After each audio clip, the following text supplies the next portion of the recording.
Môn này chơi new free bni ta bạn đi ta bật play mời mình ta rồi vì cơ ta lại nặng bùn sang Bình Dương hàng đi Campuchia doนั้นđoạn này hiếm bạn lại Việt Nam hàng này là nhiều hụi của mạng Campuchia mút mà và lần trả nhiều phố do mong bạc vẹn nhiều thâu lần trả Campuchia hàng Trung Quốc như một màm vịt là nhiều có thể nhiều mình lại bình nền tắm nhiều dân điệp cỡ anh đi lần trả nhiều phố do nó hàng này Việt Nam hàng nhờ chặt chẽ với mạng cả anh đi tính Trà Vinh đã bộ như du khách Campuchia mới càng mút mà nào và lần chào Việt Nam nhiều mạng đi gần bờ làn bộ phim mút nào do mong lâu đi nhưng bộ mong nghe ông sẽ này do thôn này do như cất lại như rút ai từ lần chào Việt Nam nhiều hụi với mạng còn lần chào làm còn mút mà do đã bộ này hiện bạn đã bộ có tung lùm ra bằng truyền thông rằng pre lần là này đã bộ này lại tôi này lại Campuchia nhá bọc pre Trung Quốc mút mà lên ngạn tươm ở đi linh hàn với nhiều Hàn Quốc lại chính ấy giặt lại đừng vì bằng phận mạ mang tờ lại con ngắn lên mang tờ lại giao dịch trong cái nam này là Campuchia hay nhiều là bố hắn chế là do trong cái nam của những bộ do nên những bộ này bình Campuchia bị căng tụ chung cái lần trả những bộ lên từng nhiều nghiệm sẽ mơ nhiều bị căng tụ chung nuôi lần trả Campuchia mút mà lần trả cái những bộ do nên là bộ tua bộ trả những bao nhiêu chiên mình đi vào nằm buồn sáng đây mày mất doan này là doan nó mất cái này là chính nuôi PM nuôi hiểu nguy bởi đi lần trả Việt Nam cả đi Trà Vinh lú đi còn từng càng hiểu về hiểu xăm như căn trời như mại pi mang non lên màu tua bôi trà thì màu hồ chiếu hợp đấy tàu lại xăm nhiều cất nhiều căn bộ phim nào tùm tàu cộng nuôi tùm pro cho cộng nuôi bộ phim mút mà lần trả Việt Nam ở đi cộng nuôi không chỉ nên là ta xem lăng ra này mình về ít lăng video lúc này. Xin chào tất cả mọi người. Mời bạn. Đây là bên du khách từ bên Campuchia qua du lịch tại Việt Nam và đi để tham quan tất cả các địa điểm du lịch. Nhưng mà bây giờ đang bị công an tỉnh Trà Vinh đang bắt và không cho tất cả các du khách đi vào địa bàn Trà Vinh. Nhưng mà trong cái hộ chiếu passport có đóng mộc đàng hoàng, không có sai cái chỗ nào. Với lại em là em đại diện cho tất cả các anh chị em là cũng là anh em. Anh chụp hình em là anh sai đó. Anh muốn chụp anh chụp cho đàng hoàng á. Em là dân, em có quyền giám sát, còn anh chụp hình em lén là anh sai đó. Đấy, đây là tất cả các du khách ở bên Campuchia người ta đi qua có mộc đàng hoàng, không có sai gì hết. Bây giờ đang bắt nên mọi người chia sẻ bóng ôn chui xe đừng ngon kia ni phụ ở nhà kho phụ lý yuan vì ham kho và chia chun khai dưới này mau thưa bon khai mon son ở đâu là khai pratapeng hay chi bo tra bị prom đan máu ở vì cái ao chlong bị nó mau bán bo tra miên trem tới là cái ao dây chlong này ngày ở đâu bóng ôn nếu mà nói như thế thì chắc sau này Việt Nam khỏi cần qua Campuchia hoặc là đi nước nào bây giờ đấy người ta qua bây giờ không cho xe đi cũng vậy. Em mơ này giờ coi là phải nhập đến bạn từ đó Việt Nam nghe nó mừng đi vào năm lấy bộ pre Việt Nam mút mà lần chặt còn nhưng bạn chỉ lần chặt nó chỉ lần chặt là không vấn lần chặt là chỉ nuôi rô lần chặt còn dưới nó lại tung cái lồng của mình đặt lại loại về này mình phải buộc xem cái lại này có lại lần chặt Việt Nam nhưng bạn rất nhiều hụi cơ mà lần nuôi lại mút mà lần chặt là nhiều nhưng bạn nhiều ép ram ạt đông dọc kỹ càng đó mà ạt nhớ căn trời mà bục rượu bơm nuôi Việt Nam như càng mút mà lần trả Thái Lan bờ đa trả bạn nào nhiều về với lần trả càng mút mà lần trả do cấp như bục rượu do nó xin như thâu lần trả như po bờ hẻm hụi bốc khất lại sóc bục rượu nhiều ngạ lên trong lùm ta hạ này bình an đi là Việt Nam hạ này nó buồn sang đã bộ nhiều lại xịm nuôi lên trong xôn ngàn mà tụi này đi á do nhiều bộ trừ trả là bộ rượu nuôi nghèo thâu khăn lại tiếp bằng lầm lần trả Việt Nam ô do nó vậy nó mày phải xem lăng lại phép được cho khách người ta đi qua bên kia người ta ăn uống chứ trên này em hỏi anh nói đâu không cho qua bên đó.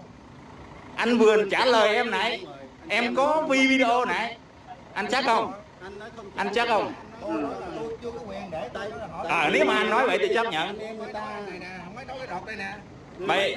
giờ nè anh phiên dịch nè, nói anh phiên dịch nè. Bây giờ tôi là người phiên dịch cũng là trong đây tôi là người Việt Nam dân Việt Nam. Nhưng mà tôi đang làm cho anh phiên dịch đây nha. Bây giờ tôi hỏi cho tất cả các còn người có thể xuống đây thuê xe khác hợp lệ thì đi. Bây giờ không thuê xe, bây giờ cho người ta đi bộ qua bên kia. Ở thế nãy anh không trả lời. Anh trả lời không đúng. Anh nói không cho đi hồi nãy anh không cho người ta đi. Bây giờ được chưa? Rồi đi bình thường phải không? Cái này rồi. Chứ bọn 424 được ban. Rồi ok. Vậy là tất cả các người có thể vào tỉnh Trà Vinh được. Vì cái này là hợp pháp, có hộ chiếu. Bây giờ đang chờ nghe rạp theo có nhiều đi bình thường. Đó đang chèn ép các du khách bên Campuchia qua du lịch tại thành phố Trà Vinh để đi tham quan, nhưng mà đang bị bắt và không cho qua tỉnh Trà Vinh. Bây giờ có cơm mà ăn ở đây luôn, thấy tội nghiệp không? Việt Nam ngạ heo này nè. ép Nhầm lái, nhầm vùng lái oi bị phút luôn, bạn đâm phải yuan về thơ bạc mai chứ ba. Nào mà nghe toàn miền bài mà crop na thế. Hố và hố vấn đề gì thơ ca này like đó ăn khó thì dừng like tôi chụp ho tan ăn khó thì like rồi tôi sai to nhưng vùng sai to bạn dừng mình khô cho bắp đi, mình không sai mình không sợ, giờ ăn khó giờ ăn like giấy tờ mình đi hợp pháp đóng dừng bọt ra passport miền Tây trời mà hồi chiều bị làm nhưng mà pin không bị lẻ nó còn Việt Nam nghe Campuchia được à bữa lẽ Campuchia thơ bạc này ra mà bố này mà lâu kìa nói cho thế này cứ đang lên chợ Campuchia là mút mà là chợ làm đấy con được không chính thức đã bộ hết là sốc như này bạn cứ cùng like phê chỉ vượt máy cái đâu bạn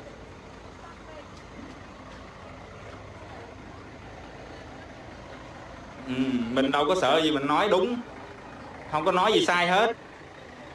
Chứ bây giờ đây các dân du khách họ đi du lịch mà họ có giấy tờ đầy đủ mà, và đóng mộc mà chạy từ Tây Ninh xuống Sài Gòn, xuống Long An, xuống Bến Tre, tính ra là mấy tỉnh thành mà không có công an nào bắt hết. Và bên biên giới cũng không có ai làm khó hết, đi rất là dễ, không có gì hết. Nhưng mà qua tới đây thì lại các anh làm khó và làm khó các dân. Tổng cộng là 125 người, 3 chiếc xe 45 chỗ mà không cho qua. Rồi cũng không hiểu lý do sao. Kính gửi video này cho giờ này boleh kot là pro mạ tạo bộ này là vô kết nhiều cam thù kot là Campuchia vô lau đi thôn lau mà lấy bây giờ một thôn lau một thôn em á kot là màu kot là con nục na Việt Nam đã vừa luôn bạn đi lần trà ra về Campuchia bộ pre như mút ô cái bộ này từ giờ kết Campuchia bộ pre như mút lấy vô nhận dạ khẩu hiệu Hồ Chí Minh lê tướng dạ kot là u kreo học ạc dạ nó rụp Hồ Chí Minh nó lấy bộ mọi dạ rụp Hồ Chí Minh nó rằng pre như một bước biên dạ rụp Hồ Chí Minh là rằng lự vì tương chi là giờ học ạc này là liệu Hồ Chí Minh là muôn nam là bộ kẹng chỉ là nó suốt tới nhiều việc đoạn khai đây như mò Hồ Triệu đúng không giữa tạo môn luôn nhá tu đoạn này Campuchia hàng Việt Nam như một cái thủ cầm thủ rồi nhiều bộ trà như này giữa tạo bộ đoạn này pre nuôi Campuchia nếu bạn nên trà Việt Nam nhiều căn trở bộ pre nào ạt mò Hồ Triệu đóng dự lại phiền đó mà xăm như căn pre nào là mà vô gắt giữa ta nhiều nghẹt là nó cá nhiều thâu nhiều bộ Campuchia lại vừa ta nhiều mút mà trong cuộc nhà lau trời như lại bình nền tầm nhá như dầu nó bao mật thì nhiều lại càng lực lần trả lại chế bộ duyên như vậy duyên nó tại nhiều răng lau những đinh lau nó nhiều ngạ nạp buồn sang Campuchia mút mà lần trả cái chế bộ rồi này duyên ta cái xem lăng cầm mày bộ lại tương lai mừng niệm nạp Việt Nam hàng Campuchia bộ một lấy hợp tác căn mẫu ta lấy ngoại giao này duyên nó lấy tua này là cái nòng lấy xung đột chứ rồi nhu đã buộc vả nó mày xem lăng lấy video hàng lấy khách du lịch mong anh đi Campuchia nào bạn đi nó chặt Việt Nam em bố là mày nói có sách mình có chứng mình phải thủ tướng xem với và đại sứ quán Việt Nam xem đây là khách du lịch ha, họ đi du lịch tính ra là họ tạo điều kiện cũng có thu nhập vào nước của mình, không phải là họ đi sai trái phép mà họ buôn lậu họ gì đâu, tất cả các xe đi đều đúng không có sai. Nên mọi người chia sẻ. Đây, mình cũng là người Việt Nam, mình cũng hiểu biết chút đỉnh, nhưng mà cái này cảm thấy nó sao miền khôច្បាប់ ấy បងប្អូនណា យើងមកអត់មានខុសច្បាប់ទេ បោះត្រា passport នេះត្រឹមត្រូវ អត់មានខុសច្បាប់មិនតិចណាទេ ហ្នឹងហើយ បើខុសច្បាប់គឺនៅកន្លែងព្រំដែនហើយ ហើយក្នុងនេះមានយាយតា ok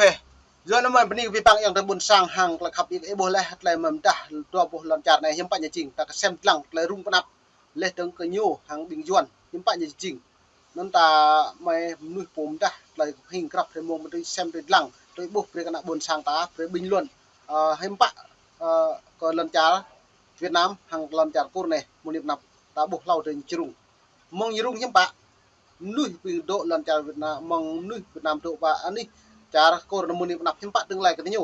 leh teng himbai nuôi Trung Quốc leh teng hang lai lancar Việt Nam như mau ban đập leh kebenen himpak nhập trình nên mời bên đi pipang yang tu sang mau hok ap cái xem lăng setnik mày ruat về na lai video mana kapi lắm nên mong nít mong mày đúng lu lok teng kana bun sang xem lăng bốc nhiên thập kala cái lai teng lai số mạnh cái lai lancar Việt Nam cái lai như hdik lancar makan hang lai pipang tu himpak nhập trình bên đi pipang yang tu sang khap